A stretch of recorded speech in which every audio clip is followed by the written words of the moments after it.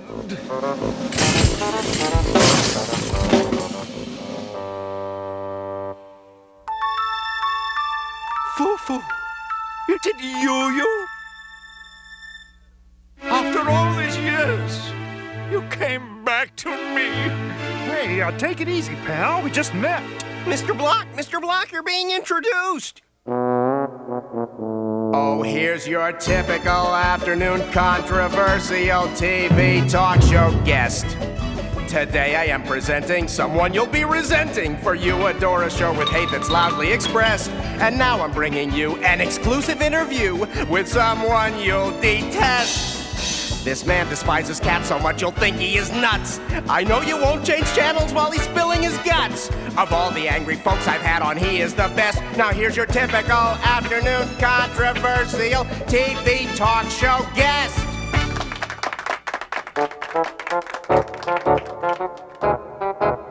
Yes. This is famed cat hater Theodore Block. Mr. Block, would you tell our viewing audience just how you feel about cats?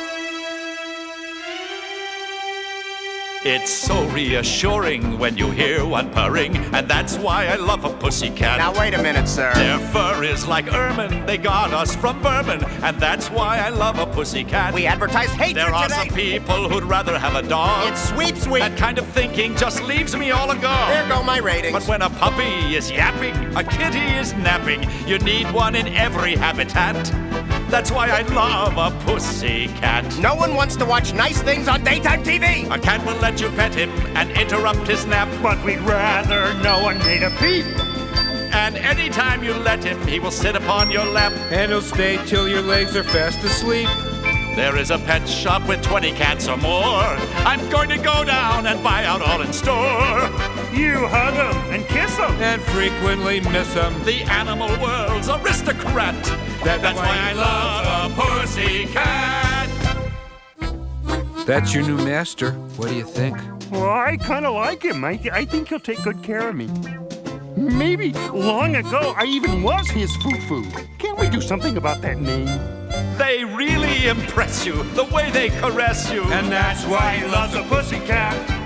And even when tiny, they keep themselves shiny. And that's why he loves a pussycat. There are some people who'd rather have a fish. What good's a pet who just swims around a dish? But while a fish keeps you waiting, A cat's fascinating. The whole world should hear my message that's why I love a pussycat.